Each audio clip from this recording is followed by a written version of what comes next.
Hello, welcome back. I'm Hakeemuddin and today we are going to discuss how to use the left function or a text before function in Excel in your day-to-day accounting work. So let's say you have got this chart of accounts as an example where you have an account ID and account description. In certain systems, when you extract some reports out, there is a possibility that the system will generate a report where it will combine the account ID and description.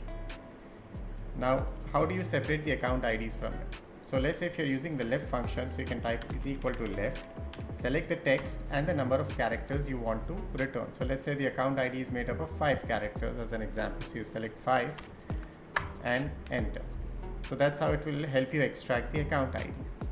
But what happens, let's say when you have more than 5 characters in some of the accounts. So we are taking an example where we have an inconsistent account ID structure. So some account IDs are 5 and some are 6 or 7. But here we have one thing in common. So here the account ID and description are being separated by a delimiter in the report. That is a dot or a period. So let's say what is a delimiter? I've put a brief explanation here from ChatGPT.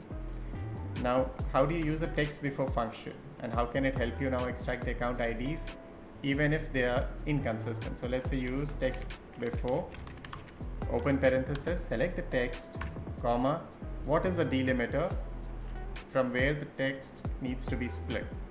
So I will put it in inverted commas. I have a space, period, close inverted commas, close parenthesis. I don't want to use the other functions of text before right now. Enter. Now if I copy this formula down, you will see that the account IDs for these 3 accounts are also extracted as per my requirement. That's it. If you like the video, give it a thumbs up, subscribe to the channel for more videos in future. Thank you and have a nice day.